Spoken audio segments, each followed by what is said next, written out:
I hold the contract with both hands and the paper feels heavier than it should. You still have time to walk away, the recruiter says. I already signed, I say. She lowers her voice. No nurse lasts a week. Why? I ask. She hesitates. Rules. Every job has rules, I say. She gives me a look that feels like pity. These are different. I slide the contract into my bag. I only need the money. And distance, she says softly. I stiffen. You don't know me. She sighs. I know this house. The gates rise slowly, metal screaming against stone. I sit in the car as it moves forward and the world outside disappears. The walls are high, smooth, perfect. They look like they were built to keep something in, not out. A man in a dark suit opens the door. Welcome, he says. His smile does not reach his eyes. Thank you, I say. He does not offer to take my bag. Follow me. I walk behind him through a long hallway. My footsteps echo. The air smells clean, sharp, controlled. Everything is white and gold and silent. Too silent. A woman waits near the stairs. She wears a uniform like mine but older, tighter. Her face is calm in a way that feels trained. You are the new nurse, she says. Yes.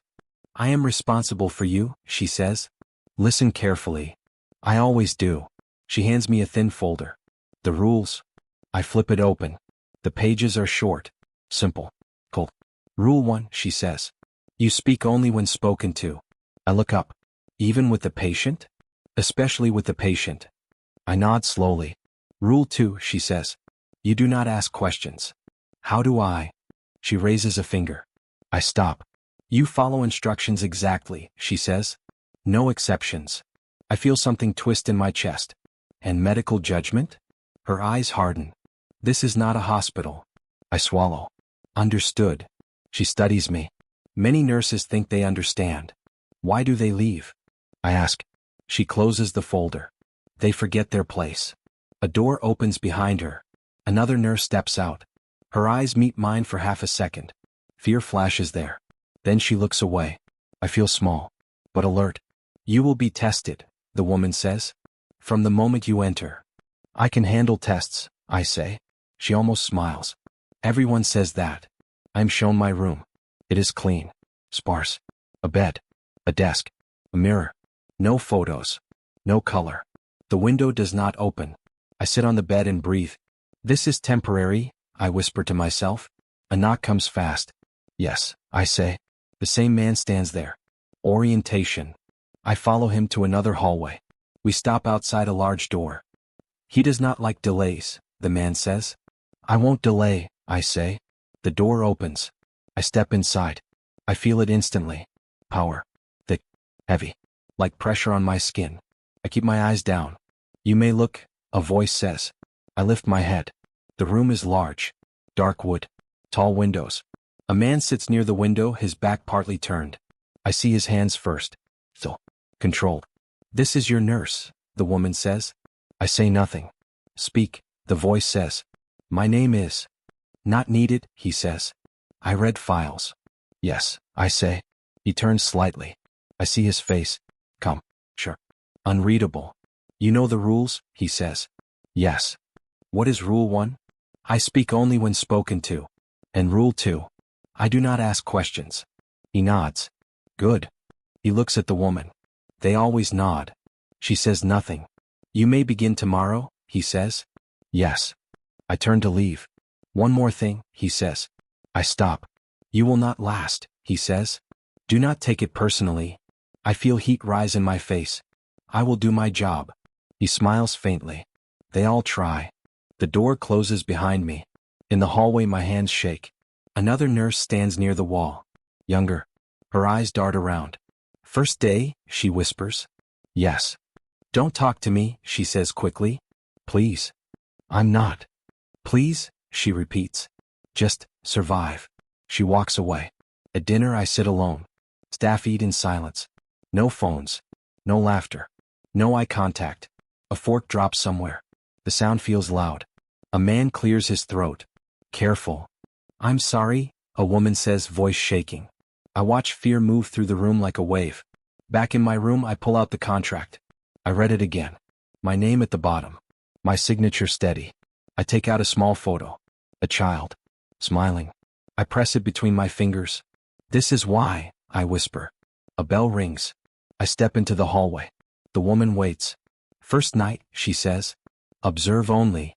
Yes. We enter the patient's room. Machines hum softly. The man lies still, eyes open. Vitals, she says. I move closer. My training takes over. My hands are steady. I feel his eyes on me. Do not speak, she says. I nod. He watches me. Closely. I finish and step back. Good, she says. No mistakes. As we leave, his voice follows me. You looked at me, he says. I freeze. I allow it, he adds. Once. My heart pounds. In the hallway, the woman grips my arm. Never again, she whispers. Do you hear me? Yes. Her fingers dig into my skin. They break rules before they know it. I didn't break. You survived, she says. That is all. That night I lie awake. The walls feel closer. The silence louder. I tell myself 1 week. I tell myself rules exist for a reason. But deep inside I feel it. The test already started. I learn the rules one by one, and each one feels less about care and more about obedience. Never speak to him directly, the head nurse says. Her voice is soft, almost casual, but I can feel the weight behind it. Answer only when spoken to. I nod, memorizing the words as though they are sacred. Later, I approach the patient I was told to avoid. His eyes are closed. The room smells of antiseptic and loneliness. My hands hesitate over the chart. Are you hungry? I whisper. A hand twitches beneath the sheets. Silence follows. Too loud. Too deep. I step back. The nurse's eyes turn from him to me. There's an invisible line I have crossed. Don't ask questions, one says, her tone sharp as glass. I nod, but my heart pounds. Why did that simple question feel like a rebellion? Days pass and I study the system. I watch how hands move, how eyes shift, how words can wound without being spoken. A tray falls in the corridor. Silence. A nurse coughs. Silence. Fear is quiet here, and obedience louder than any scream. You're new, another nurse murmurs one evening, stacking towels. Don't let it eat you alive. Eat me alive? I ask. She doesn't answer, just moves away. Her shadow lingers. I feel the warning even in her absence. I break the smallest rule again by asking about medication schedules. Why do we skip the evening dose? I ask. The room freezes. I hear a breath I didn't expect. Heads turn, eyebrows raise. The head nurse appears, her presence like sudden winter. Rules are not questions, she says. Her smile doesn't reach her eyes. I nod. Words catch in my throat. I want to explain that my training teaches me to question, to care. But I swallow everything. Silence has teeth here, and I am learning to bite them back. At night, I lie awake. I think about the nurses who came before me. I imagine them whispering, resisting, breaking, until nothing remained but hushed obedience. They didn't fail because they were weak. They failed because silence eats you slowly. The next day, I watch the corridors. I watch the patients, the staff, the small rules etched into every movement. One nurse smiles at a patient, barely noticeable. Another adjusts an IV bag without looking at the person who needs it. I see the hierarchy, invisible yet lethal. You see him? A colleague whispers, nodding toward the forbidden patient. Yes, I say. My voice is low, careful. He's different, she murmurs. I study him in silence. There is something about the way he breathes, uneven, fragile. Something about the sadness behind closed eyes that draws me closer, even though the rules push me away. You're asking too much, the head nurse warns the next morning. Her eyes find mine. Observation is not intervention. I nod, swallowing my questions. But I write them down in the margins of my notebook, silent rebellion inked in the paper. Later, I overhear a conversation between two nurses. She doesn't understand, one says. She'll get herself hurt. Or worse, the other replies. I pretend not to hear, but my hands tremble. Hurt or worse, those are not words spoken lightly here. During rounds, I follow the rules to the letter. I avoid direct speech, I answer only when spoken to, I keep my face calm. But my mind races. I memorize patterns, the weight of silence, the way power shifts with a nod, a glance, a touch. A small victory comes in quiet moments. A patient smiles at me. A patient trusts me. I keep it in my pocket like contraband, knowing I must hide it from those who police hearts as well as actions. One afternoon, I accidentally brush against the forbidden patient's hand while adjusting the bed. He flinches slightly. I freeze. My pulse spikes. You feel? I whisper, unsure if he can hear me. His eyes flutter open and for a heartbeat they look at me. Something flickers, fear? Relief? Both? I cannot tell. Shoo, he murmurs, voice weak. Don't make them see. I withdraw immediately. My chest aches with adrenaline and guilt. I know the risk. A nurse approaches. Everything okay? She asks, casual, dangerous. Yes, I answer. My voice is steady. My hands are not. That night, I lie awake thinking about why I was drawn here. Not for obedience, not for rules, but because something in me refuses to be silenced. The fear in the halls is contagious, but my curiosity, my empathy feels dangerous. The next day, I witness a confrontation. Why didn't you follow the protocol? A senior nurse snaps at another. The nurse stammers. Protocol is law. The first cuts her off. Do you understand what happens when law is broken? Yes, the other whispers. You will learn, the first says, voice low, venomous. Or you will disappear. I feel the room shrink around me. The power shifts, silent but clear. A hierarchy built on fear, not care. I want to step back. I want to blend into the shadows. But part of me wants to fight, quietly, invisibly. By midweek I am careful, hyper-aware. Every movement, every glance, every sound is calculated. I speak less, observe more. I keep my notebook hidden under my uniform, scribbled questions and thoughts like a secret diary of defiance. One evening, I encounter the forbidden patient alone. I didn't think anyone would, he starts. Shoo, I say, placing a finger to my lips. I'm here. His eyes search mine, suspicious and grateful at once. I feel the fragile trust building in the silence between us. I could get in trouble, he whispers. I know, I reply. The words are dangerous yet true. We talk in small gestures, notes written hastily and hidden. A smile. A nod. A question written in shorthand. Each interaction is a risk, a rebellion, a small defiance against rules that feel meant to suffocate. But I notice the watchers. Nurses who pretend not to notice. Eyes that linger too long. Silence that weighs heavier than any spoken warning.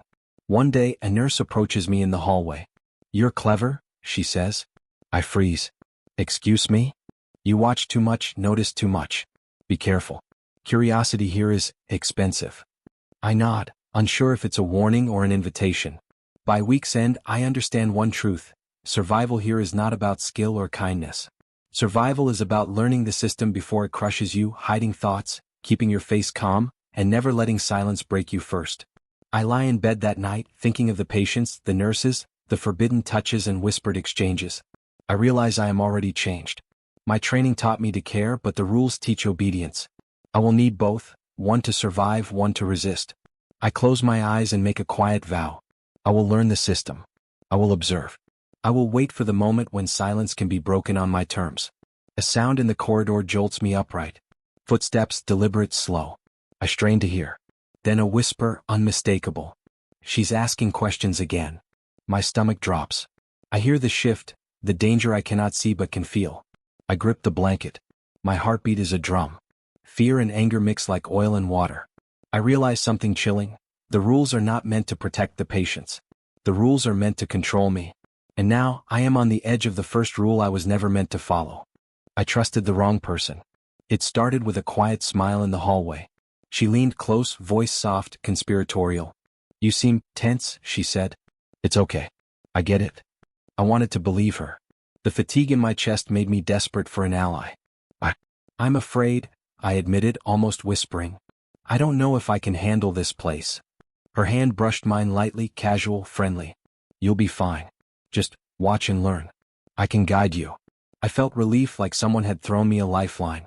I didn't realize I was dangling over the edge. Promise me you won't tell anyone, I added, voice low. Your secret is safe, she said. The smile was easy, warm. My shoulders loosened. I believed her. The next morning, the first hint of betrayal arrived. During rounds, I was called out in front of the staff. Explain why patient 47's chart wasn't updated last night, the head nurse demanded. Her gaze cut through me. I thought the night shift completed it, I stammered. My voice shook. She thought, someone muttered from behind. Laughter, sharp and brief like knives. The friendly smile I had trusted appeared nearby, hiding in plain sight.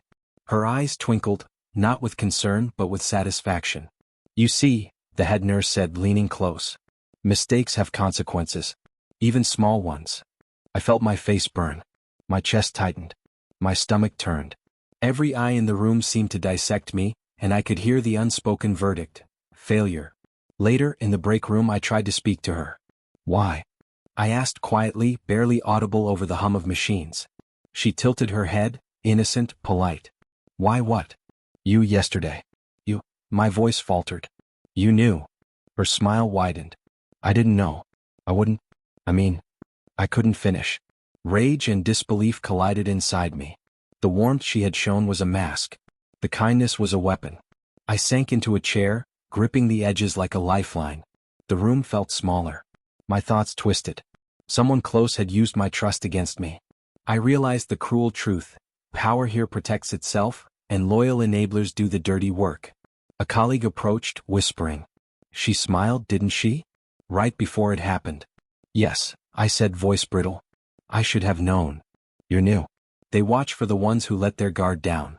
I nodded, feeling exposed. My hope, the fragile kind that had crept in after the forbidden patient, slipped further from me. I returned to my station, hands trembling, but I forced calm. Observation first, emotion later. Survival meant silence, patience, hiding every spark of honesty. Hours later, she appeared again, casual, chatting with another nurse as if nothing had happened. Can I help with anything? I asked, cautious. She smiled, teeth bright, eyes soft. Oh, I'm fine. Don't worry about me. Her voice was like honey. Poisonous honey. I wanted to confront her, to throw the truth in her face, but I bit back the words. Survival here is measured in restraint. That night, I sit alone, replaying every conversation, every gesture, every smile that had led me to this moment. Betrayal isn't always loud. Sometimes it whispers, disguised as friendship. A sound at the door breaks my thoughts. Footsteps, slow, deliberate. I freeze, listening. You looked upset earlier, she says, standing in the doorway. I didn't mean, you know. I swallow. It's fine. You know, she continues, you have to be careful who you trust here. I know now. Her warning comes too late, wrapped in kindness that had already hurt me. Days blur into patterns of careful movement. I watch the hierarchy shift, noticing who benefits from my misstep. Some nod subtly at her in the hallway. Others smile faintly when she passes. It's a network, invisible yet unbreakable. During a patient check, I catch her watching me again. Her smile, just a flicker, is enough to make my skin crawl. She does not need to say anything. I know the betrayal has been cemented.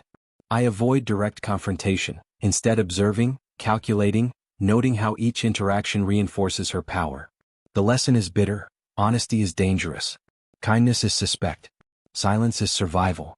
Later, a senior nurse pulls me aside. You'll learn, she says, voice soft but firm.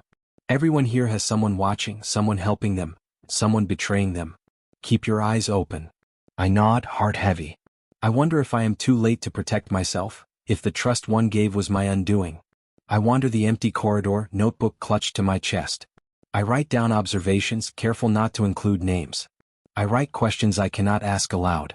Each word is a silent rebellion, each page a shield. Suddenly, a whisper reaches me from behind a door. She always falls for the friendly ones. I freeze. My blood turns cold.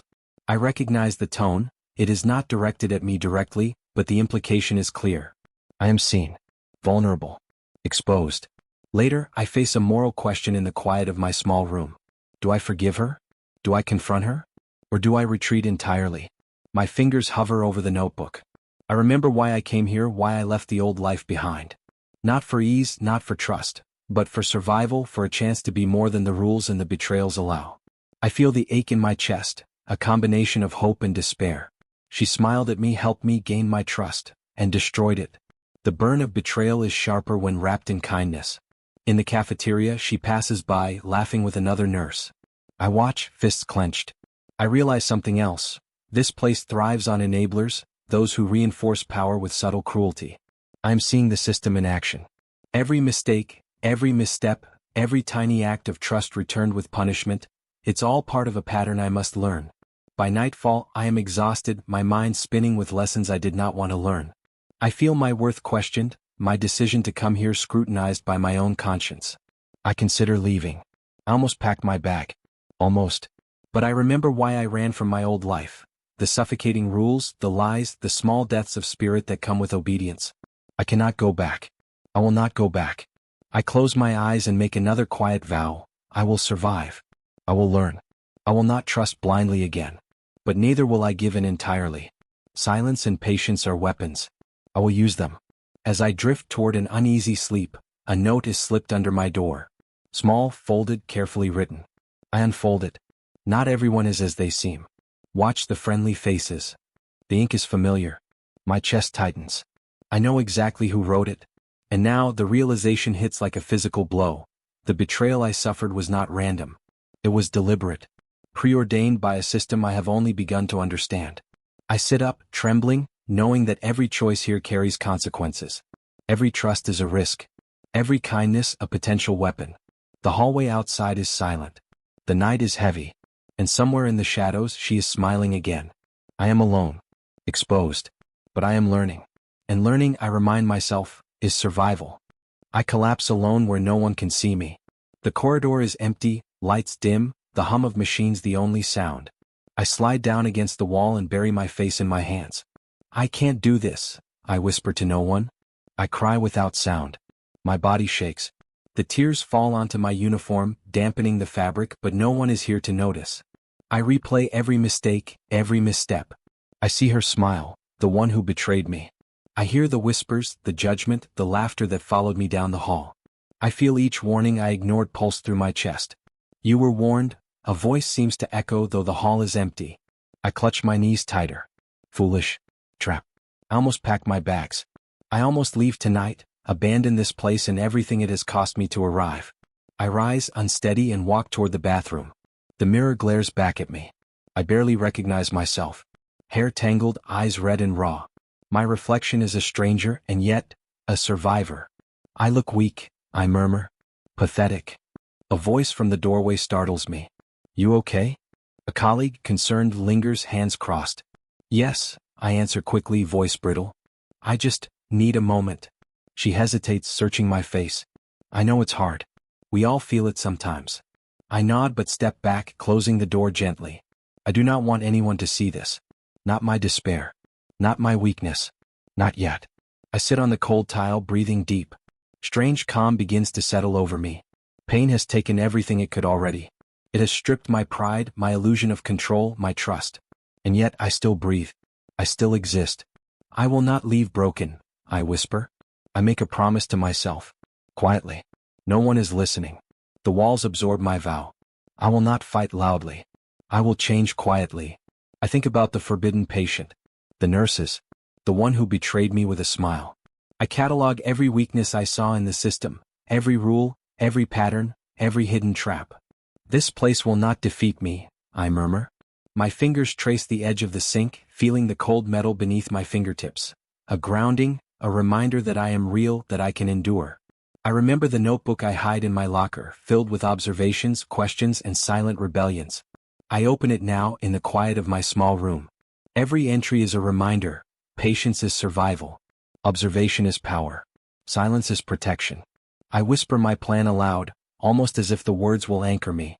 I will learn every weakness in this place. I will endure. I will survive. The night deepens. Outside, the hallways are quiet, except for the occasional echo of footsteps. Shadows stretch long, folding into corners, hiding secrets. I recall her smile again, the friendly one who betrayed me. The one whose kindness was a weapon. I imagine the pattern she follows, the way power shields itself through enablers, and I feel the anger that simmers beneath my calm. But I do not act yet. Action must wait. Now is for strategy, for patience, for understanding. I glance at a ring on my finger, a relic from my past life. It is small, simple, and yet it feels heavy tonight. A reminder of promises broken, of paths I chose, and of the strength I need to rebuild. You're stronger than you think, I whisper to the reflection in the mirror. The reflection nods back, tentative, unsure, but present. Alive. Determined. I think about the mistakes I made, the trust one gave too easily. I feel the burn of betrayal, but it fuels me instead of crushing me. I let the rage sharpen my awareness. I review every interaction from the past days, every smile, every word, every glance. I catalog what it taught me, where I misjudged, where I faltered. I write notes in the margins of my notebook, tiny scribbles that no one will ever read. I hear a sound in the hall, footsteps, distant but deliberate. I stiffen my body a taut wire. Who's there? I call softly, heart pounding. No reply. Only the echo of my own voice. I realize now that silence is not just survival, it is a shield. Every sound I make, every word I speak carries risk. I lie back on the floor, staring at the ceiling. The fluorescent lights hum quietly, casting shadows that move like living things. I close my eyes. I will endure, I repeat. My voice steadies. I will not be broken here. Not by them, not by myself. I remember why I ran from my old life. The suffocating control, the lies, the small deaths of spirit that came daily. I cannot return. I will not return. I feel the strange calm deepen, spreading through my limbs. Weakness is no longer shame, it is preparation. Pain is no longer despair, it is instruction. I rise slowly, brushing tears from my cheeks. I dress carefully, straighten my uniform. The quiet resolve is now visible in my posture, in the steadiness of my hands, in the fire in my eyes. I step into the hallway, moving like a shadow, observing, learning. Every nurse I pass, every patient, every corner of this place, I catalog it all silently. Every weakness, every strength, every unspoken rule becomes part of my mental map. I will not fight loudly, I murmur again, but I will fight wisely. I notice a photo on a nurse's desk, a child, smiling, unaware of the cold calculations surrounding them. I pause, study it briefly. Symbols matter. Objects carry meaning. Lessons are hidden in details. I commit it to memory. Later, I retreat to my room and close the door. I sit cross-legged on the floor, notebook in hand. I review every note, every observation. My strategy begins to take shape. I will endure. I will adapt. I will learn. Pain has taken everything it could, but I am left with something more dangerous: clarity. I think about the friendly betrayal, about the mistakes that exposed me, about the lessons I learned the hard way. I write them down, small, sharp words. Patience, silence, observation, endurance, strategy. By the time sleep creeps in, my body is exhausted, but my mind is alert. The night that could have destroyed me has instead forged me. I close the notebook, place it under my pillow, and whisper my final vow. I will not leave broken. I will not fight loudly. I will survive quietly. The hallways remain empty, shadows deep, the machines hum. Outside, the world is still, and inside, I feel the strange calm of someone who has faced the abyss and chosen to rise. I lie back, chest heavy but steady. The tears have run their course. Pain has taught its lessons. Betrayal has shown its face. And I quietly have decided to change. The night becomes my turning point. A soft creak in the hall makes me freeze. Someone is moving. Watching. Waiting. I do not panic. Not yet. I am learning patience, endurance, and silence. I am learning power. The shadows stretch long into the room. The future waits, uncertain, dangerous, but mine to face. And I am ready. I watch everything. The hallway, the staff room, the quiet corners where whispers carry further than words. Every glance, every twitch of a hand, every shift of weight tells a story. Are you observing again? A nurse asks one evening, leaning casually against the wall. Yes, I reply, voice soft. It's part of learning. She smirks like she sees right through me. Learning can get dangerous. I can handle danger, I say. Her eyes narrow. She doesn't argue. That's enough. Sometimes silence teaches more than conversation. I listen more than I speak. Conversations float past me like water. Names, secrets, instructions. I record them mentally, note patterns, watch loyalties form and break in real time. You noticed him too? A colleague whispers, nodding toward a nurse quietly instructing a junior. Yes, I say. She enforces rules, but only where convenient. Exactly. Watch carefully. People like her, they're both shields and weapons. I nod. Inside, I feel a surge of satisfaction. I'm starting to see the invisible strings, how fear moves, how loyalty bends, how power protects itself. Money controls silence. I notice nurses checking watches, glancing at files, frowning at the accounts ledger tucked into the administrator's drawer. A hint of impatience, a flash of compliance. Tiny signs that money dictates more than rules ever could. You're attentive, the head nurse says later. Her tone is sharp, almost approving. Good. Keep it that way. I obey. Perfectly. On the surface, I bend nothing. My uniform is straight, my clipboard precise. I follow schedules, protocols, and rules with exacting discipline. But inside, I grow stronger, inch by inch, quietly. You're becoming reliable, another colleague mutters. I nod. No thanks, no pride. Reliability is invisible currency here. Respect is earned without asking. I notice small shifts. A nurse who ignored me before now greets me quietly. A patient who doubted me earlier looks for my presence in the room. I am invisible, necessary, unnoticed yet critical. You handled the charts well today, a senior nurse says, voice casual, almost dismissive. I feel it is not just praise, it is acknowledgement of competence. And competence is power. I sharpen my skills. Medication schedules, patient moods, subtle changes in body language. I practice discipline in every small task, mastering the unspoken rules while bending none on the surface. You're calm, the forbidden patient notes one evening. You don't react the way others do. I observe, I answer. My eyes meet his. It's safer that way. He nods, understanding. We share no words about betrayal or strategy. Silence is enough. I stop reacting emotionally. The sudden criticisms, the subtle manipulations, they no longer pierce me. I feel control return inch by inch. I measure each emotion, weigh each reaction, decide which will serve me and which will betray me. You don't get flustered, a nurse comments quietly while passing me a tray. I've learned it's better not to, I say. You get nothing from losing your composure. It's true. Composure is currency here. The stronger your control, the harder it is for others to exploit you. Patterns emerge. Fear moves in waves. Loyalty shifts with small gestures. Rules are enforced selectively, often to protect those in power. I note the enablers, the observers, the silent participants. Everyone has a role. Everyone has a price. You've been here long enough to see it, the head nurse says one evening. The place isn't what it seems. I'm learning, I say. I've seen enough to understand. Her eyes linger on me, calculating, then she moves on. Observation is silent, but it communicates volumes. Inside, I feel strategy take root. I am no longer reacting. I am calculating, planning, positioning. I weigh every word, every glance, every gesture. Why do you write everything down? A colleague asks, noticing my notebook. To remember, I say.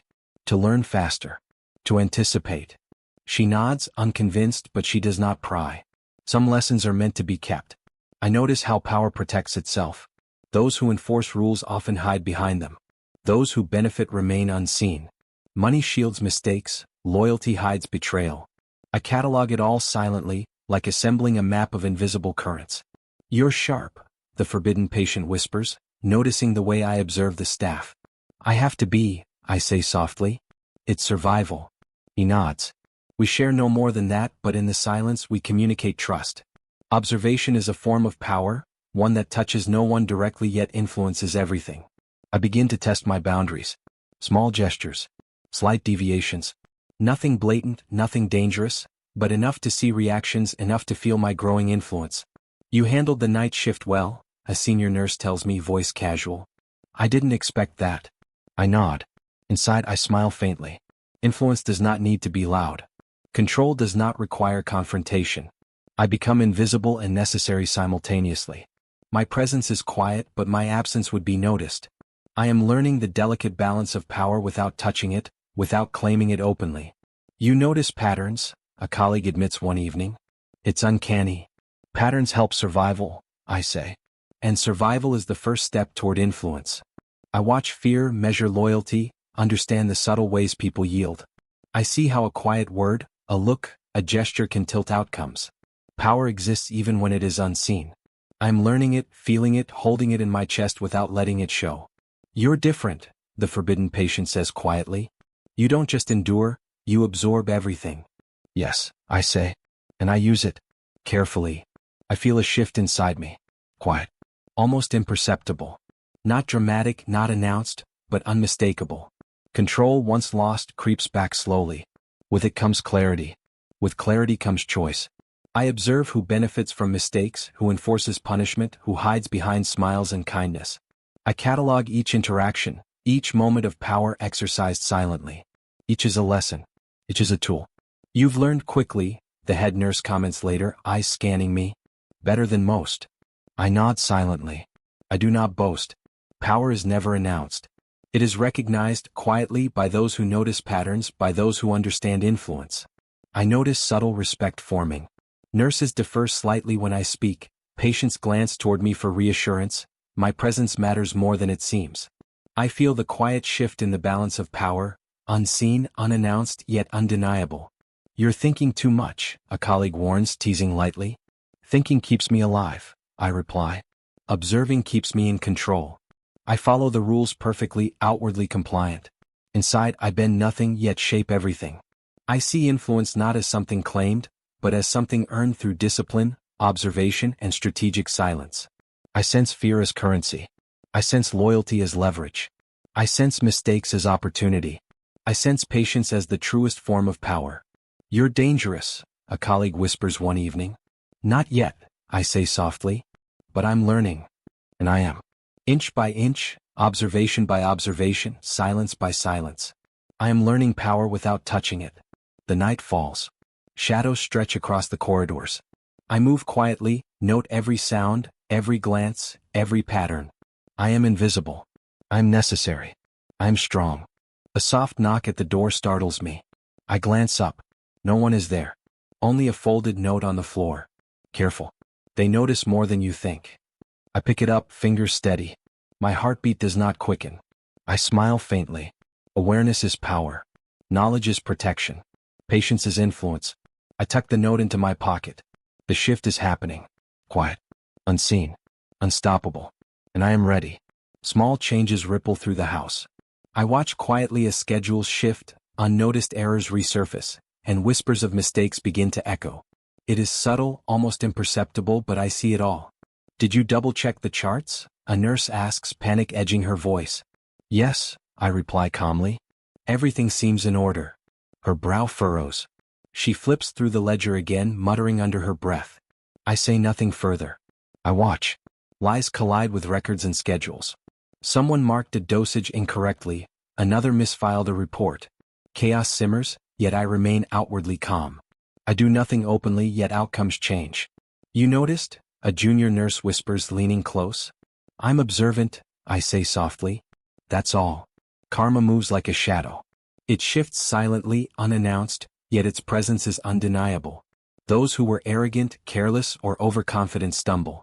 Mistakes they thought hidden rise to the surface. I smile faintly to myself, but I do not celebrate. Patience creates power, I remind myself. Satisfaction is enough. Everything all right? The head nurse asks casually, standing behind me. Yes, I answer. My voice is steady. Just keeping up with the workflow. She nods, unconvinced, and moves on. I feel eyes on me as the day progresses. People start watching me differently. The junior nurses glance my way before speaking, hesitant. A senior nurse stops mid-gesture, checking her work twice. Fear begins to replace arrogance in subtle, delicious increments. Did she do something? Someone whispers as I pass the break room. No, another replies. She just is. I walk past, expression calm. I do nothing, yet everything shifts. Later, in a patient's room, the forbidden patient notices the change. You've become untouchable, he murmurs. I'm just patient, I answer softly, keeping my tone neutral. Observing. His eyes narrow, studying me. You're more than that now. Maybe, I say, a faint smile playing at my lips. But only because I let the consequences do the talking. I return to my station and continue cataloging patterns. Each error, each oversight by others, each moment of fear or hesitation is noted silently. Karma works on its own schedule. I need only remain steady. You're calm even in the chaos, a colleague comments. I've learned to let outcomes speak, I reply. Interference is unnecessary. They do not ask what I mean. They do not need to. The ripple of mistakes and correction is visible everywhere. By evening, the head nurse calls a meeting. The room is tense. Papers are shuffled, schedules reviewed, explanations demanded. Several reports were mishandled today, she says, eyes sweeping the room. Mistakes are unacceptable. Voices rise in protest, blaming each other. I remain seated, notebook closed, expression neutral. No one notices me, yet everyone notices the effects of unseen corrections. Who caught these errors? Someone asks nervously. Eyes shift. No one claims credit. Some glance at me fleetingly. I remain quiet. The power of silence is stronger than any declaration. Later, a folded note appears under my door. My heartbeat quickens. I pick it up, fingers steady. You started something. Be careful. They notice more than you think. I read it twice, then tuck it safely into my notebook. Awareness is power. Knowledge is protection. Patience is influence. I revisit my list of observed patterns. Mistakes surface without my intervention. Lies clash with records. Chaos appears, but I remain calm. Karma whispers, and those who caused it feel the weight, unaware of the silent hand guiding the outcome. You've changed, the forbidden patient observes during rounds. I can feel it. People hesitate around you now. Patience creates influence, I reply softly. Not force.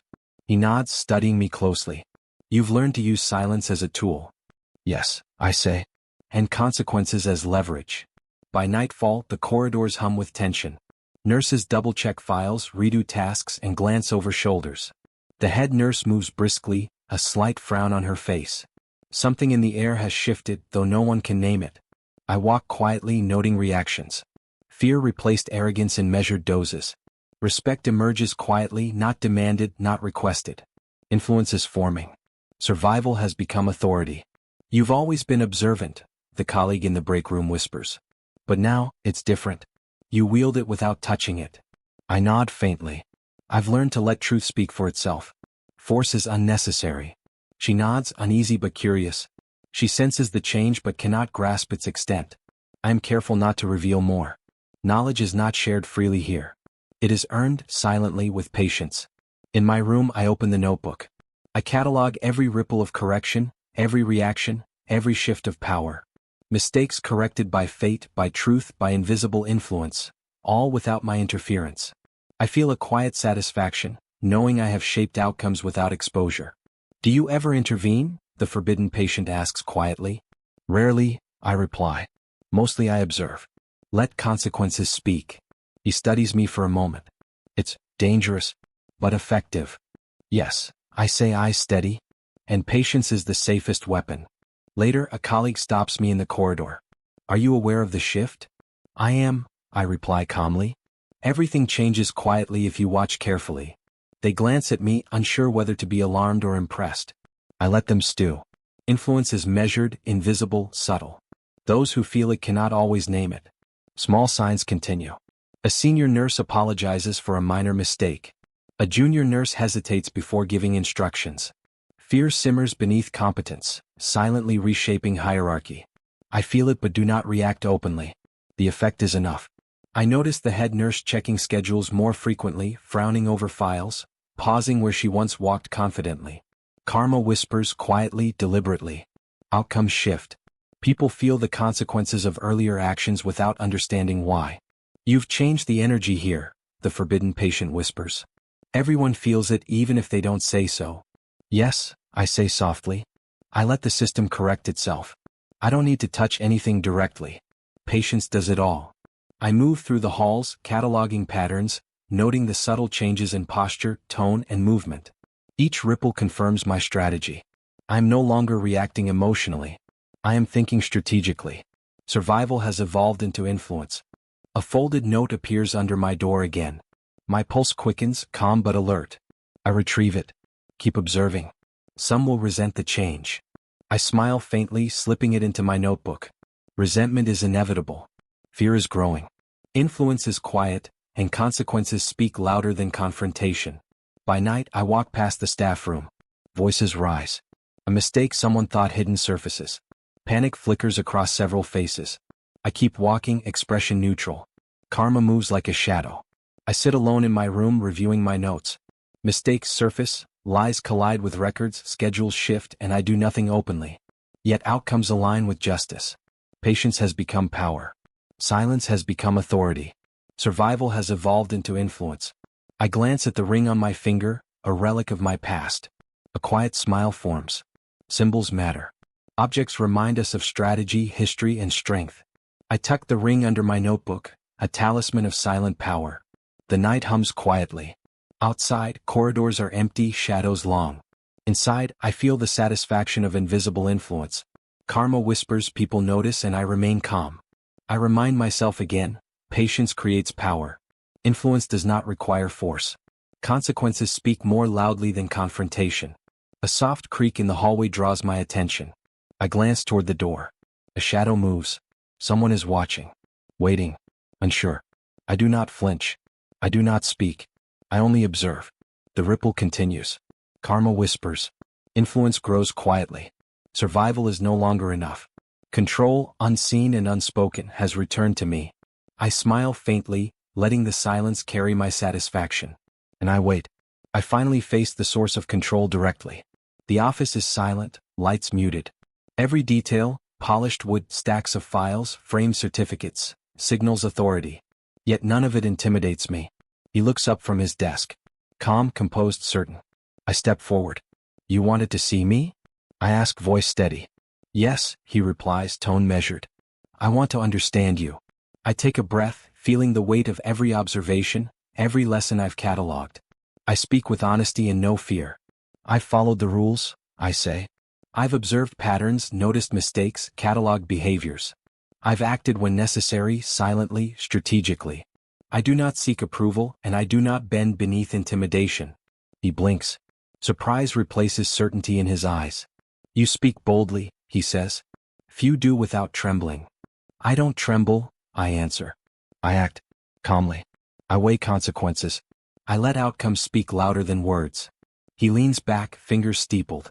There's a flicker, a shadow of something, regret, perhaps, or realization. I see now, I continue. The rules are not cruelty for cruelty's sake. They were built from loss, from fear of chaos, from the weight of responsibility. I do not excuse pain, but I understand it. And I will not perpetuate it blindly. His eyes narrow slightly. You understand more than most, he admits. But understanding is not the same as wielding influence. Influence requires discretion, loyalty, patience. I am aware, I reply. I wield it quietly without announcement. Influence does not demand loudness. Power respects calm truth. He pauses, absorbing the words. The balance in the room begins to shift, subtly. It is no longer his certainty that dominates, it is mutual recognition. You are dangerous, he says, almost a whisper. Perhaps, I answer. But danger is only perceived by those who cling to rigid expectations. He studies me, noting my poise, my composure. For the first time, I see uncertainty flicker across his powerful face. It is brief, almost imperceptible, but I feel it. I underestimated you, he says finally. Most would have faltered long before this point. I did falter, I admit. But I learned. Silence, observation, patience, these are my tools. I do not need approval to act wisely. I do not need acknowledgement to be effective. He leans forward, elbows on the desk, voice quieter. And yet you act with care. You correct without confrontation. You influence without claiming credit. How did you learn so quickly? By watching, I say. By noting patterns, by understanding weaknesses, by cataloging errors. By letting consequences speak louder than words. A faint smile crosses his lips. Not warmth. Respect. Recognition. You've mastered control without touching it, he says. That is rare. I nod, understanding that he sees me, not just as an employee or a subordinate, but as a force within the house. A presence. An influence. I understand now, I continue. I understand the structure. I understand the pain behind the rules. And I understand that power respects calm truth more than fear or flattery. He is silent. The silence is not tense, it is contemplative. I feel the room breathe differently, the energy shift. My heart remains steady. My posture unchanged. Yet inside I am transformed. You have changed the dynamics here, he finally says. The ripple of your actions is noticeable. People respond differently. Mistakes are corrected before they escalate. Fear is tempered with respect. Patience, I reply softly. Observation. Silence. They are more effective than intervention. They allow outcomes to reveal truth without conflict. He nods slowly. You are no longer new. You are essential. I keep my face calm. On the surface, nothing has changed. Inside, I feel the shift. Recognition does not weaken me. Approval is unnecessary. The power I have cultivated quietly has been acknowledged, not by demand but by presence. You act with moral clarity, he says. It is unusual. Most wield influence without conscience or with recklessness. You do not. I do not seek to harm, I answer. I only seek understanding and survival. Influence is a byproduct, not the goal. He studies me a moment longer. I feel the flicker of vulnerability in his gaze, a brief, humanizing glimpse behind the authority mask. Regret perhaps, for the rigidity of rules, for mistakes made, for power exercised without thought. You are stronger than I expected, he admits finally. Come. Strategic. Unyielding. I am not unyielding, I reply. I am deliberate. Every action measured. Every silence intentional. I respect the rules because I understand them, not because I fear them. He pauses. The weight of the room shifts again. Balance tilts subtly. Not toward fear, not toward dominance, but toward understanding. Mutual recognition of power and restraint. You understand the consequences, he says. And yet you do not let them dictate you. That is remarkable. Yes, I reply. Consequences guide but do not command. Observation teaches but does not control. Influence is earned quietly. That is the system I respect and follow. He leans back again, fingers interlaced. Few ever reach this level of comprehension so early. Most stumble, most bend, most break. You are different. I am learning, I say softly. Learning takes time, patience, and careful observation. I do not need validation to act wisely. I do not need recognition to influence outcomes. He studies my face again, eyes narrowing slightly as if weighing the depth of my words. I meet his gaze without flinch, without apology, without deference. You speak truth calmly, he murmurs. Power respects that. Not anger, not aggression, but composed honesty. Yes, I reply. Calm truth creates stability. Fear is temporary. Respect is earned quietly. He rises from his chair, walking slowly around the desk.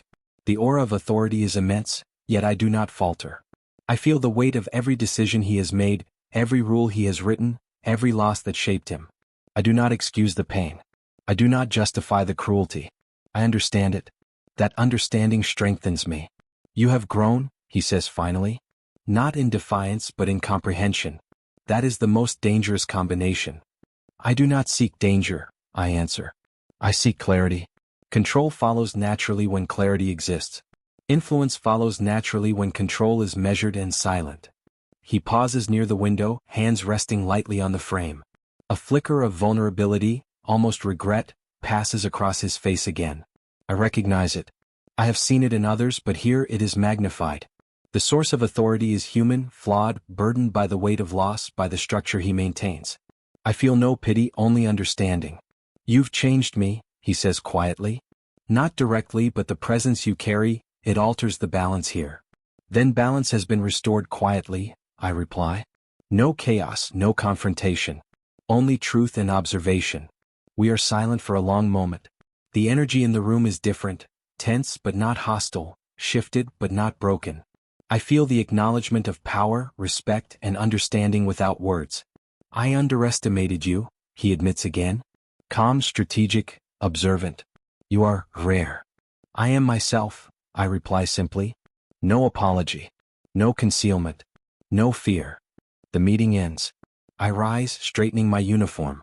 On the surface, nothing has changed. I leave the office as I entered, silent, composed, unassuming. But inside I am transformed. I no longer seek approval. I no longer fear judgment. I understand power, patience, consequence, and influence. Calm truth commands more than loud defiance. Observation yields more than confrontation. And recognition, when it comes, is noticed but unneeded. I walk down the corridor, each step deliberate. I glance at the ring on my finger, a symbol of promises, strategy, endurance. I feel strength and subtlety. I feel influence and silence. I feel the shift in the balance, quiet but undeniable. The world has not changed. The rules remain. The house remains intact. Yet I am different. Inside I am composed, strong, and unshakable. And I know now, power respects calm truth. Truth surfaces publicly without my name attached.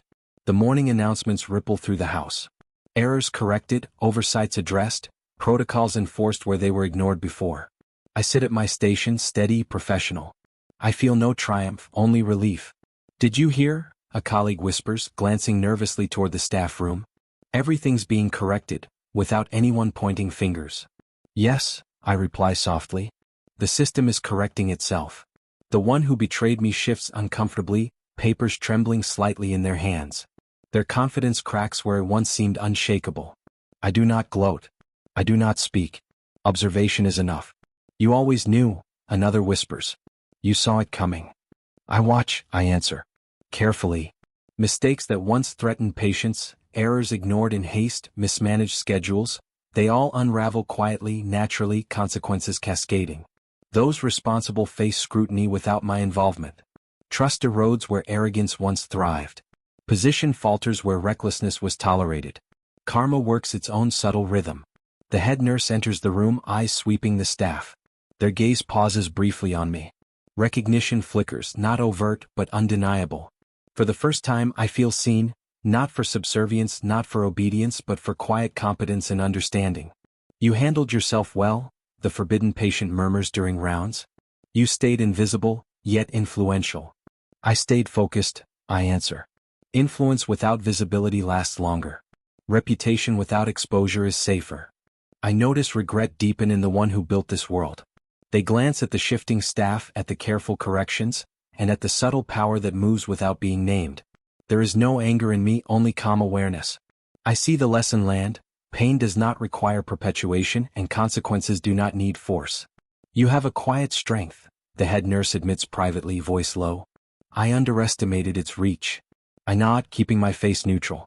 Strength does not demand recognition, I reply. It only requires presence and patience. The corridors feel lighter. Colleagues who once avoided me now nod in passing, seek my insight, or share small confidences. Allies form quietly, without ceremony, without declaration. You've changed the tone here, a junior nurse whispers, almost reverently. It's different. Less fear, more respect. Yes, I say softly. And it did not require anger to happen. I walk past a desk, noticing a photograph of a child, tucked into the corner of a frame. I remember my past, the isolation, the humiliation, the subtle betrayals that shaped me. That photo reminds me that my choices echo beyond myself. I feel the past pain loosen its grip. I sit in the break room, sipping water, listening to whispers, noting expressions. Confidence returns slowly to those who observed me. Caution tempers arrogance in others. Balance restores itself. The house functions better without interference, guided by subtle influence rather than overt control. You've done this without anyone knowing it's you, the forbidden patient notes. That takes more skill than I imagined. I did not need acknowledgement, I reply. I needed outcomes. Justice does not require anger. Correction does not require exposure. Influence works quietly, imperceptibly, but effectively. I notice the one who betrayed me avoiding direct gaze. Their previous smirk has been replaced by careful calculation. They murmur apologies to colleagues, attempt to reclaim credibility, but it is too late. Patterns I observed, corrections I anticipated, they cannot undo the ripple they set in motion. You remained composed, a colleague whispers to me later, even when it could have been explosive. Composure ensures clarity, I answer. Clarity creates influence. Influence does not need chaos. I walk through the halls, noting subtle shifts. Nurses double-check work, patients are treated with more care, systems enforce themselves, and the house functions more smoothly. I do not intervene. I do not claim credit. I watch. Every reaction, every adjustment, every small pause and correction is a lesson in unseen authority. You've taught them without speaking, a senior nurse says, almost in awe. Without anger, without force. Yes, I reply softly. Observing allows outcomes to speak for themselves. Intervention is not always necessary. The one who built this world, powerful, controlled, and meticulous, glances at me once more. Regret deepens, mingled with recognition. They see that influence can exist quietly, that authority does not need intimidation to command respect. I feel seen for the first time, not as a subordinate, not as a threat, not as a pupil, but as someone who understands the system and shapes it without confrontation. The realization strengthens me. I stand taller without demanding space. You've become essential without being visible, the forbidden patient murmurs. That is rare. Yes, I say. Influence is often quiet. Power is subtle. Justice is silent. That is what makes it enduring. I notice colleagues adjusting schedules, correcting mistakes, and consulting one another. Systems flow naturally, problems resolve, and the ripple of subtle correction continues. I remain a steady presence. Calm. Professional. Observant. You don't celebrate, a junior nurse remarks. Don't you feel satisfaction? I do, I answer. But satisfaction does not require display. Relief is enough. Recognition is unnecessary. The outcomes are what matter. Mistakes that would have caused chaos now correct themselves. Those who mismanage tasks are exposed to scrutiny. Trust erodes where deceit once thrived. Position falters where arrogance once reigned. I observe silently, letting consequences speak. I feel safer now, the colleague whispers. Because someone is watching. Not for control but for balance. Yes, I reply. Balance requires patience, observation, and the willingness to let outcomes unfold naturally. Justice does not need anger. Influence does not require force. The corridors hum with quiet efficiency. People act more deliberately, errors are reduced, systems operate more smoothly. I notice the subtle shifts in power, the way former skeptics now consult me, the way whispers of caution replace arrogance, the way respect emerges quietly without confrontation. You've done it, the forbidden patient says softly. Without revenge. Without anger. Without announcement. Yes, I answer. Exposure and correction do not need my intervention directly. They only need patience, observation, and subtle influence. I glance at the ring on my finger. A small symbol of endurance, strategy, and past lessons. It reminds me that subtlety is strength, patience is power, and calm observation commands respect.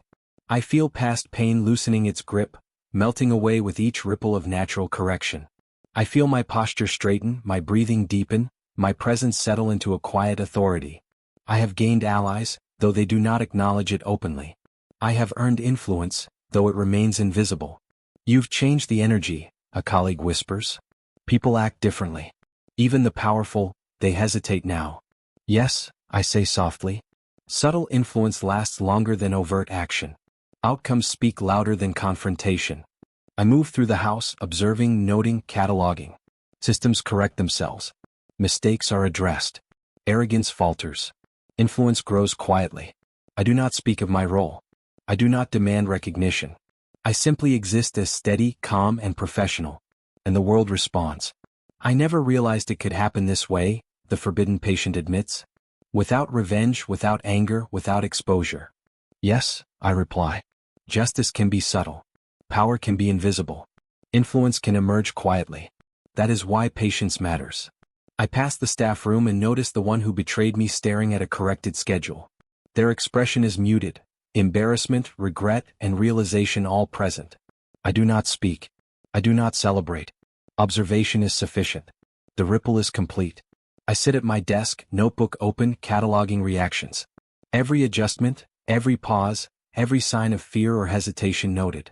The system flows more smoothly. Influence grows.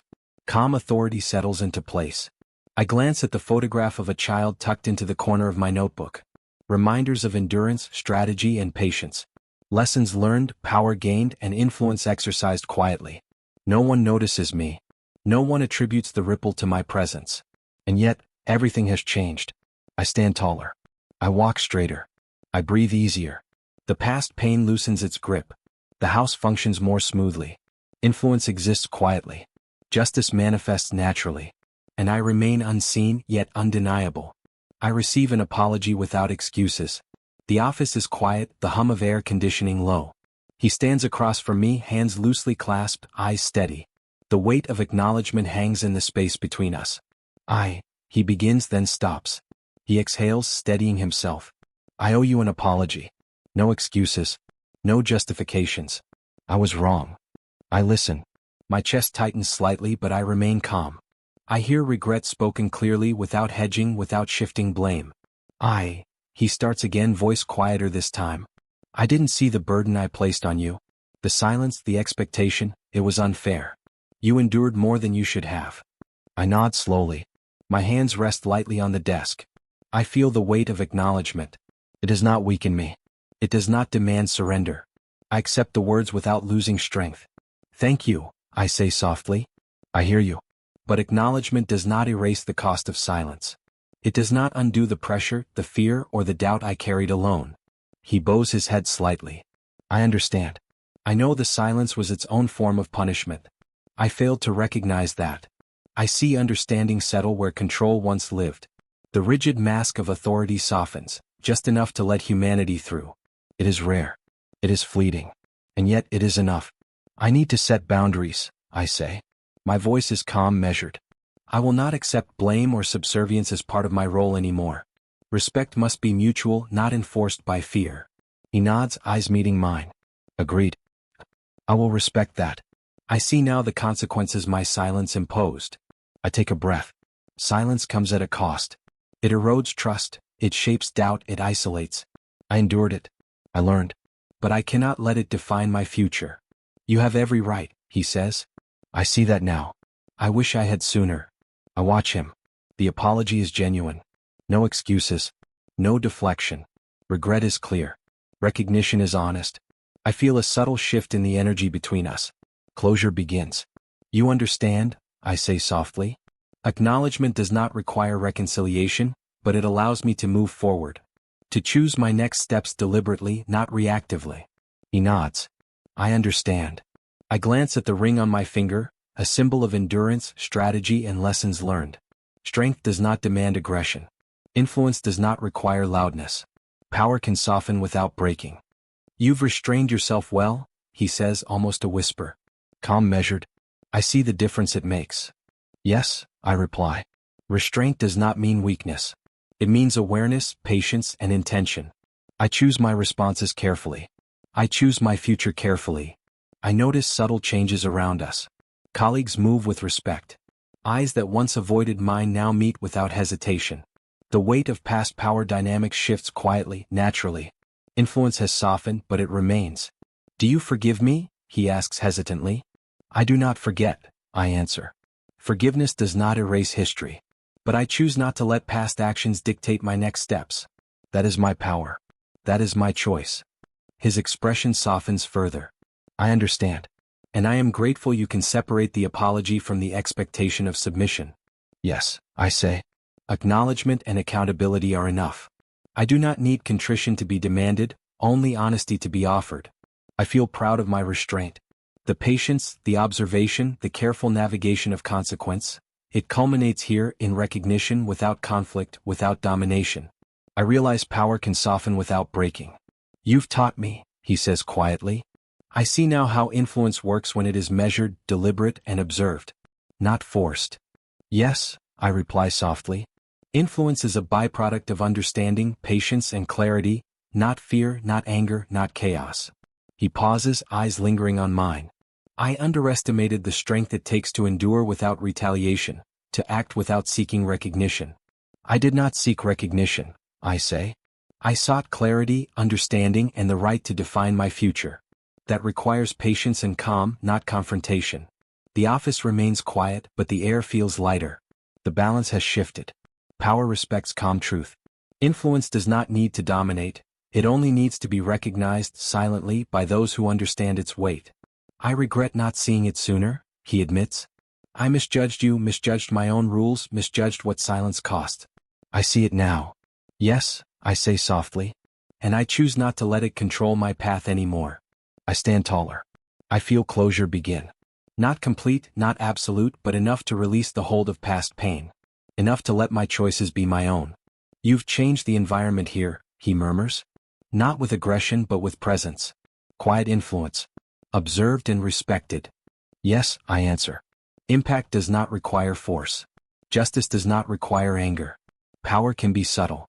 Influence can emerge quietly. Recognition can be unnecessary for effect. He nods. I see that now. And I respect it.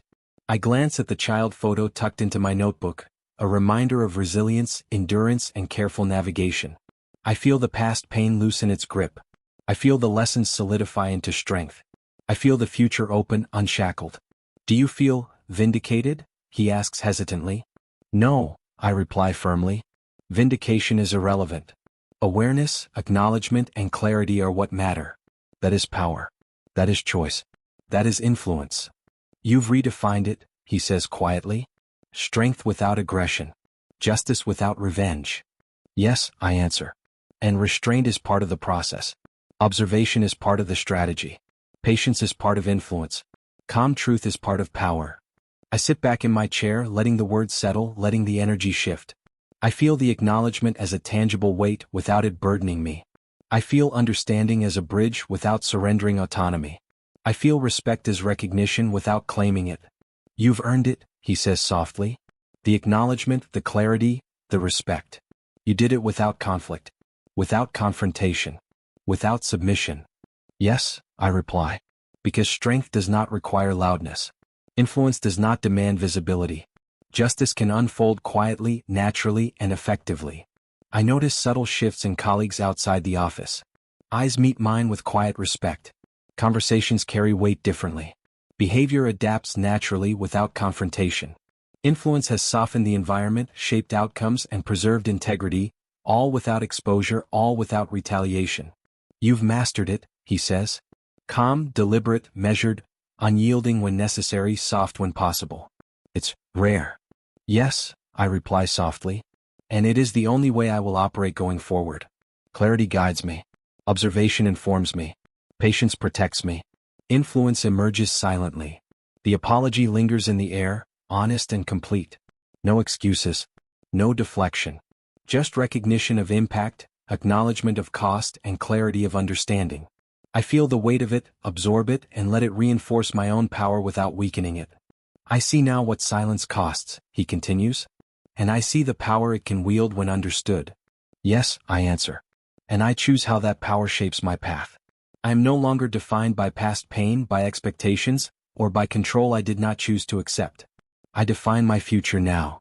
I rise, straightening my uniform. My posture is deliberate. My presence is calm. My influence is subtle yet undeniable. My power is soft, measured, and resilient. I understand, he says, and I will act accordingly. I will respect boundaries. I will respect strength. Yes, I reply. Respect must be mutual. Influence must be intentional. Choice must be deliberate. That is how power endures. I walk from the office, each step deliberate, each breath steady. The past lingers, but its grip has loosened. Closure begins. Influence remains. Power respects calm truth. Forgiveness exists without forgetting. Choice is mine. And for the first time in a long time, I feel truly free. I face a choice between comfort and freedom. The office is quiet, but my mind is loud. Every lesson, every observation, every subtle shift in power plays through my thoughts. Respect finally exists here. I am recognized, my influence acknowledged without effort. Security is tangible, almost seductive. Are you sure about this? The forbidden patient asks softly, leaning against the doorway. His expression is calm but curious. I am, I reply. My voice is steady, though my chest tightens with the weight of the decision. I've waited for this moment longer than I can count. I've weighed comfort against freedom. Security against growth. He studies me carefully. You could stay. You have respect here, influence, stability. It's what most would fight for. Yes, I admit. But respect alone is not enough. Influence without choice is still confinement. Growth requires movement, risk, and the willingness to step into uncertainty. He tilts his head. And you're ready to leave it behind? I am, I say firmly. I choose myself. I choose movement over safety. I choose the path I define, not the one defined for me. He nods slowly, respect evident in his gaze. That takes more courage than most realize. To walk away from comfort even when it's earned. I've learned that comfort is not freedom, I reply. It can feel safe, but it cages us quietly. I would rather risk the unknown than remain restrained by familiarity. We stand in silence. The hum of the office fades beneath the weight of choice.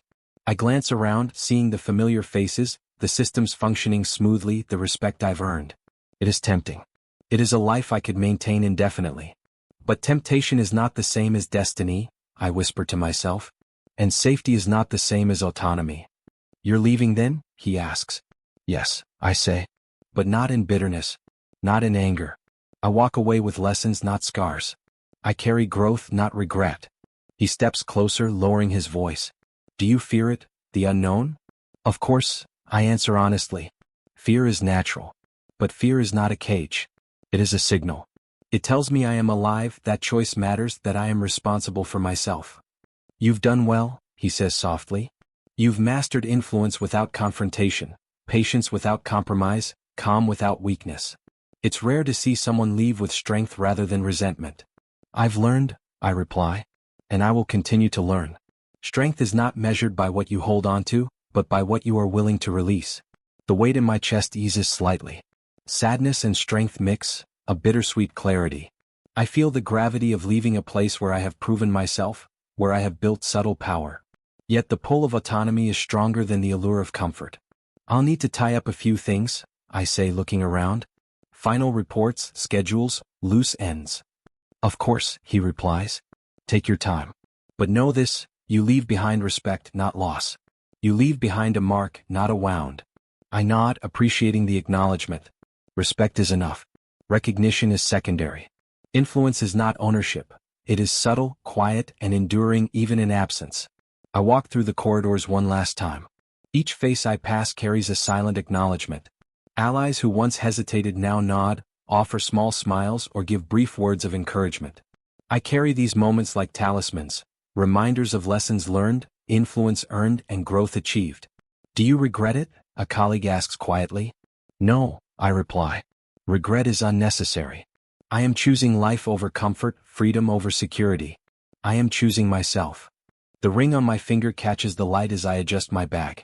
A symbol of endurance, strategy, and self-determination. I trace it briefly with my thumb, drawing strength from its reminder. I'll miss this, the forbidden patient murmurs. Even though you're leaving, your presence changes the way people act here. Your influence lingers. Yes, I answer softly. Influence is quiet, subtle, and enduring. It does not require my presence to persist. I pause at the exit. The weight of choice is real, palpable. One step forward and the familiar becomes memory. One step back and the comfort I've earned becomes a cage. I choose forward. I choose myself. Are you ready? He asks, voice gentle. I am, I reply. My hand hovers briefly over the doorknob. Confidence steadies me. Fear is present, but it is companion, not master. Sadness mixes with strength, but it does not hinder me. I carry both gracefully. Good, he says, stepping back. Then go with intention. And remember, strength is defined by choice, not circumstance. Yes, I whisper. And my choice is mine alone. I open the door. The hallway stretches before me. Light filters through the windows, highlighting the familiar space I am leaving. Each step is deliberate, each breath steady. I do not rush. I do not linger unnecessarily. As I move through the corridor, I feel the lessons embed themselves in my posture, my voice, my presence. I feel whole, carrying growth, autonomy, and clarity. I take nothing with me but knowledge, leaving scars and grudges behind. A final glance backward. Faces turn briefly, eyes acknowledge me. No applause. No fanfare. Just recognition. Quiet, subtle, enduring. I nod once and continue forward. Outside the air is crisp. Freedom is tangible. The city stretches before me, unknown yet promising. The future is unwritten, waiting for my steps to carve its path. I am choosing myself, I whisper aloud, though no one is near to hear. Choosing movement over comfort, autonomy over security, life over fear. A bus rumbles past. A stranger smiles at nothing in particular. I walk on, steady, deliberate, confident. Lessons are my companions, experience my guide. I feel sadness, yes, but strength overshadows it. I feel grief for what I leave behind, but it is tempered with gratitude. I feel whole. A child's laughter echoes from a nearby park. I glance toward it, the simplicity of joy grounding me. The past shapes me, yes, but it does not dictate me. I carry the memory of lessons, the ring on my finger a talisman of endurance and choice. I step into the unknown with intention. The weight of past pain is lighter now. Influence remains in the house I leave behind, subtle but enduring. My freedom stretches ahead, unclaimed yet promising. I choose myself, I repeat, voice firmer this time. I choose my path. I choose growth. I choose clarity. I choose life on my own terms. Each step forward solidifies my decision. Each breath affirms my resolve. Fear is present, but it is companion, not master. Comfort lingers behind me, tempting but irrelevant. Respect remains behind me, acknowledgement quiet but sufficient. I walk steadily. I do not rush. I do not falter. I do not look back again. The past, the house, the lessons, they are part of me but they do not chain me. I am free. I am strong. I am whole. The sun dips slightly, casting long shadows. I feel the weight of choice fully, yet I carry it lightly. Victory is not in conquest but in self-possession. Security is not in comfort but in autonomy. Influence is not in presence but in integrity. I choose myself, I whisper once more, the mantra grounding each step. Movement over safety. Growth over stagnation. Life over fear. I am deliberate. I am empowered. I am whole. I continue down the street, each step a declaration, each breath a promise. The city hums around me, unknown and alive. The future waits, unshaped, ready for my intention. I am ready. And for the first time, I feel the purity of choosing myself over everything else. I step into a new chapter of my life. The office is unfamiliar, yet alive with energy. People move with purpose, conversations hum, decisions happen quickly. I pause at the threshold, feeling the weight of everything I endured. The silence, the observation, the patience that shaped me.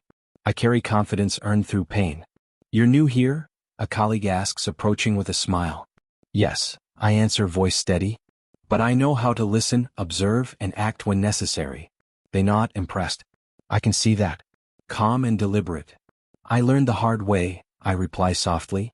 Silence teaches more than noise ever could. I trust my instincts again. They no longer whisper, they speak clearly with authority rooted in experience. Decisions that once paralyzed me now flow naturally. I rebuild my career with pride, each choice deliberate, each step intentional. "You seem different," another colleague remarks, glancing at my ring. "There's a quiet strength about you." "Yes," I say.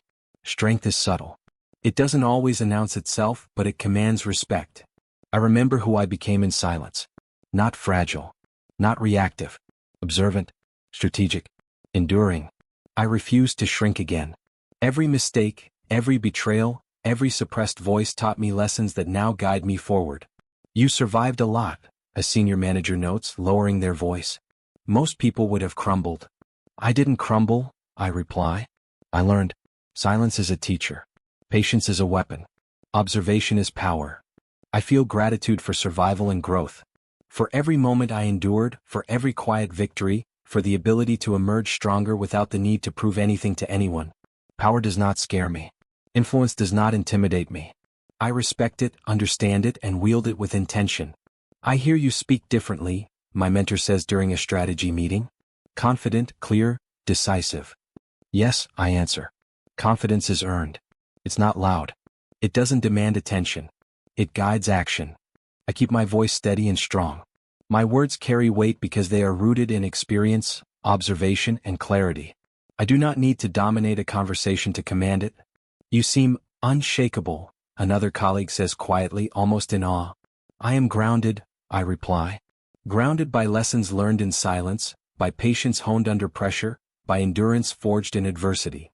I notice small symbolic reminders around me: a child's drawing pinned to a board, a ring catching sunlight on my finger, a notebook filled with careful notes and reflections. They remind me that growth comes quietly, power is subtle, and influence can endure without being loud. "Do you ever feel haunted?" someone asks, curiosity in their eyes. "Sometimes," I admit. But haunting can be a guide. It reminds me of resilience, of strategy, of lessons I carry forward. It informs my choices without controlling them. I walk through the office, observing the rhythm, noticing opportunities, aligning myself with clarity rather than fear. The world after silence feels alive, responsive, and full of possibility. I am no longer reactive. I am deliberate. "I trust myself now," I say aloud during a team meeting. I trust my instincts, my observations, my judgment. I act intentionally, not impulsively. I carry lessons, not scars. A colleague nods appreciatively. "That's impressive." Many would still be cautious, fearful. "I learned caution through necessity," I answer. Now I move with clarity. I rebuild relationships carefully, understanding the balance of influence and autonomy. I offer guidance where necessary, advice when sought, but I do not impose. People respond naturally to authenticity and quiet strength. "You lead differently," a junior team member says quietly. "Not by authority but by presence." "Yes," I reply. Presence is more enduring than dominance. Observation shapes decisions better than imposition. Silence teaches lessons louder than words. I feel gratitude for every moment of observation, every silence endured, every subtle victory that shaped me. Power is no longer a threat. It is a tool, a means to create change responsibly without fear or aggression. "You carry yourself with intention," another colleague observes. "Even when challenges arise, you respond with calm authority." "Yes," I answer. Calm authority is a choice. It is deliberate. It is informed by experience and patience. I glance at the child photo tucked into my notebook, a reminder of resilience, hope, and the life I am building. I trace it briefly with my finger, drawing strength from it. The past informs me, but it does not define me. "You've changed the way people respond here," a senior manager comments. Your influence is subtle yet undeniable. Others notice it even if they don't name it. Yes, I reply. Influence works quietly when rooted in clarity and understanding. It does not demand recognition to be effective. I step outside for a moment, feeling the city's rhythm. Traffic hums, voices blend into a distant chorus, the sunlight warms my face. The world after silence is not just external, it is internal. I carry confidence, clarity, and calm authority wherever I go. You seem fearless now, a colleague remarks, noticing my ease. I am cautious, not reckless, I reply. Fear is a guide, not a master. Awareness allows me to act without intimidation. I return to my desk, reviewing documents, planning my next steps.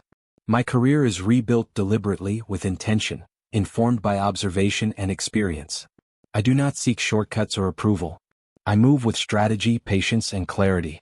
Do you ever miss the silence? A friend asks. Sometimes, I answer. It taught me everything. It forced me to observe, to endure, to understand. Silence was my teacher, and I emerged stronger because of it.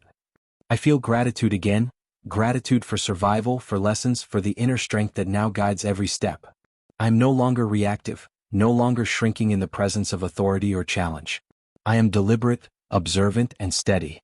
You seem unstoppable, a junior colleague says quietly. Yes, I reply. But it is not about being unstoppable. It is about being deliberate, observant, and grounded in clarity. Influence follows naturally when actions are informed by understanding. I look around, seeing the office alive, systems functioning, people collaborating. The world after silence is responsive, fluid, and full of opportunity. I walk through it confidently, carrying lessons learned, patience honed, and resilience earned. You've mastered the art of quiet power, my mentor says, noting my composed presence. Not everyone can do that. Yes, I reply. Quiet power is more enduring than aggression. Influence is stronger when it is deliberate. Authority carries weight when tempered by observation and patience. I notice small reminders. The ring on my finger, the notebook filled with reflections, the child photo tucked in the corner. Symbols of resilience, strategy, and growth. They anchor me, remind me of what I endured and of the clarity I now possess. You inspire others without realizing it, a colleague notes. Your presence alone shapes behavior. Yes, I answer. Influence is subtle, enduring, and effective when rooted in clarity, observation, and calm authority. Recognition is unnecessary for impact.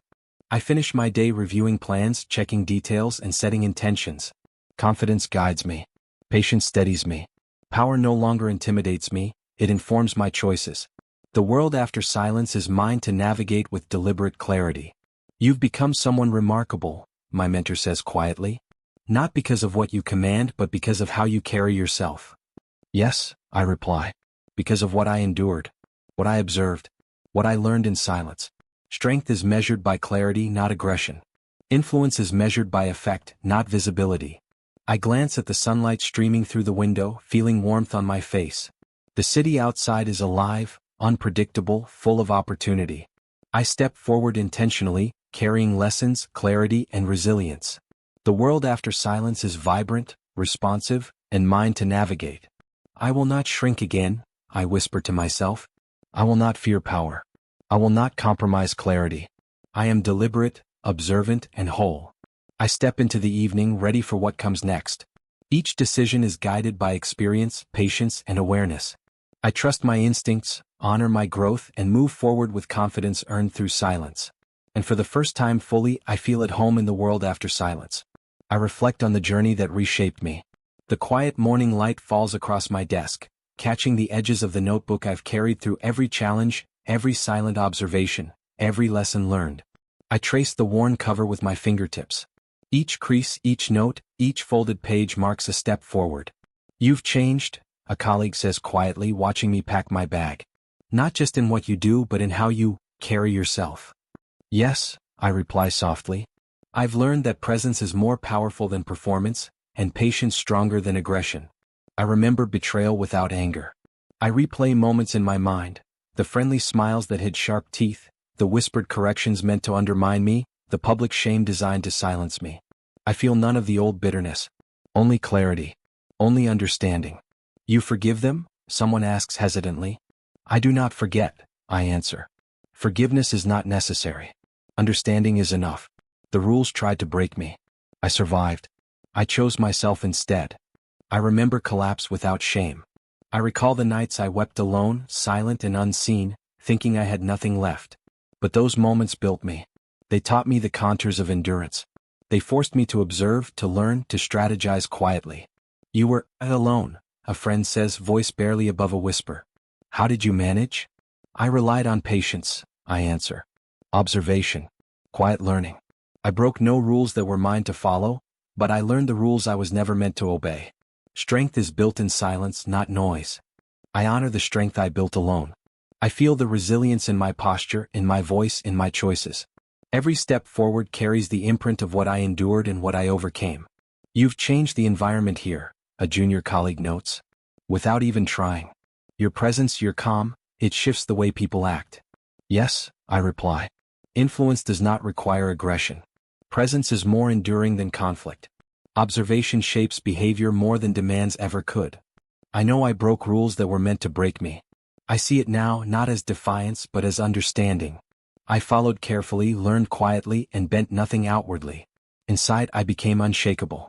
You defied expectations, my mentor observes, without ever appearing to. Yes, I say. Strength can be invisible. Power can be subtle. Lessons learned quietly endure longest. I leave with dignity and clarity. I gather my belongings slowly, deliberately. Each object I touch carries meaning. The notebook with notes and reflections, the ring on my finger, a small photo of a child I once cared for, symbols of endurance, choice, and future intentions. You could have stayed, a colleague murmurs. Comfort, respect, security, all waiting for you. I know, I answer. But I cannot allow comfort to cage me. Respect is earned in the present, not inherited from familiarity. Security is only meaningful if it does not compromise autonomy. I step toward the door. I pause, looking back. The office is silent, watching, acknowledging, understanding without needing words. My influence lingers, quiet but undeniable. I'm proud of you, my mentor says softly. You navigated everything with calm and clarity. You didn't just survive, you transformed. Yes, I reply. Transformation was my goal. Survival was the process. I step outside. The morning sun is bright, filling the city with possibilities. I feel the air on my face, the weight of choices behind me, and the promise of freedom ahead.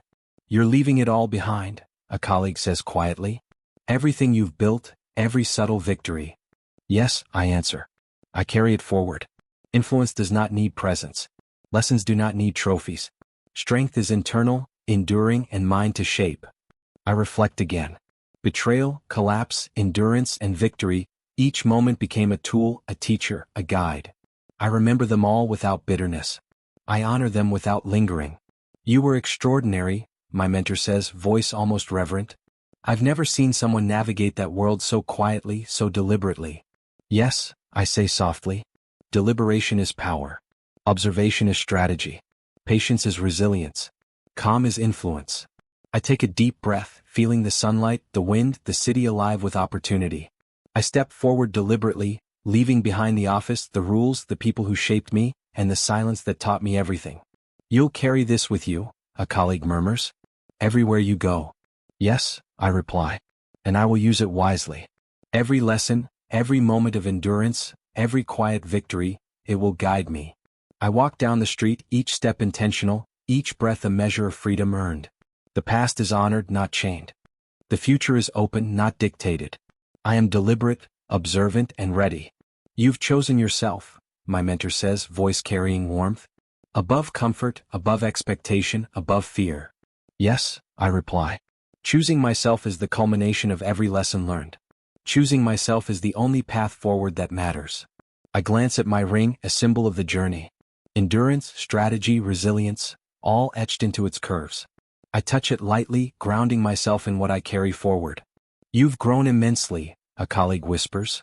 Not just professionally, but as a person. Yes, I say. Growth comes through challenge, through observation, through silence. It comes from understanding, not confrontation. It comes from choosing clarity over chaos. I pause at a crosswalk, looking at the city around me. People move with purpose, unaware of the lessons I carry, the influence I leave, and the strength I now embody. Yet I know it will shape me. It will shape my next chapter. Are you afraid? Someone asks, voice tentative. No, I answer. Fear exists, but it guides rather than controls. I move forward intentionally. I carry clarity, patience, and resilience. I carry myself fully. I step forward as the light changes, deliberate, confident, whole. I feel the weight of the past lighten, the lessons solidify, and the promise of choice strengthen. You've mastered silence, a colleague observes quietly. And now the world is yours. Yes, I reply. The world after silence is mine to navigate deliberately. Power does not scare me. Influence does not intimidate me. Lessons guide me, choices define me, and clarity sustains me. I feel the gratitude settle within me, gratitude for survival, for lessons, for the strength built in quiet, for the clarity earned through patience. I do not carry anger, only understanding. I do not carry regret, only lessons. You've chosen wisely, my mentor says softly. The journey was hard, but the destination is powerful. Yes, I answer.